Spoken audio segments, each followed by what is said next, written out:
প্রিয় দর্শক, আজকে এক মর্মান্তিক ঘটনা ঘটে গেছে আমাদের এই পাতিলঝাপ গ্রামে।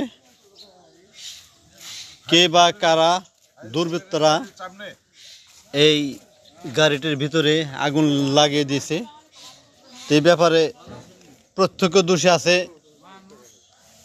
ওনার কাছে আমি জিজ্ঞেস করতেছি। আসসালামু আলাইকুম। ওয়ালাইকুম আসসালাম। কেমন আছেন? আলহামদুলিল্লাহ, আল্লাহ রাখছে ভালো। এই যে গাড়িটা এখানে যে আগুন ধরেছে, কিভাবে আগুন ধরছে এই ব্যাপারে কিছু আপনি জানেন কি?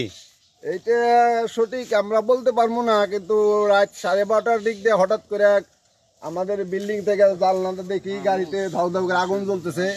তখন আমরা এলাকার মানুষ টিকাটি করে দৌড়ে আসছি। আসার পরে আমরা 7-8 জনে এই যে দেখেন এই যে পুকুর, এই পুকুর থেকে আমরা অন্তত 8 জন মানুষে রাত 12:30 থেকে 2টা পর্যন্ত আমরা খালি পানি ডালছি, আগুন নিয়ন্ত্রণ আনতে পারি না। আমাদের এই যে বিল্ডিং রক্ষা হয়েছে, এই যে গাছের মাথায় দেখেন আগুন লেগে গেছে, গাছ পর্যন্ত জ্বলে গেছে গা। আমরা এই যে রাত 2টা পর্যন্ত ওই গাড়ি পানি ঢেলে আগুন নিয়ন্ত্রণ আনছি। এখন কে বা কারা বা ইঞ্জিনে থেকে হয়েছে না কি হয়েছে আমরা সঠিক কোনো কিছু বলতে পারতেছি না। এখানে আমরা এখন মালিক আসছিল, মালিকে কি বলছে? হ্যাঁ, মালিক আসছিল, মালিক আইসে উনি অজ্ঞান হয়ে পড়ে গেছে। এখানে ওনার স্ত্রী আসছিল, সেও অজ্ঞান হয়ে পড়ে গেছে।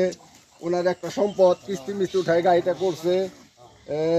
এখানে উনি এই কিস্তির জ্বালাই উনি সহ্য করবো না, গাড়ি জ্বালা সহ্য করে উনি কিছু বলতে পারতেছে না সঠিক।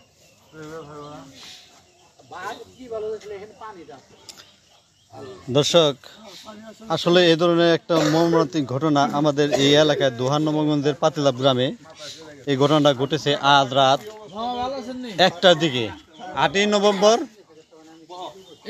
1টার দিকে এই ঘটনাটা ঘটে।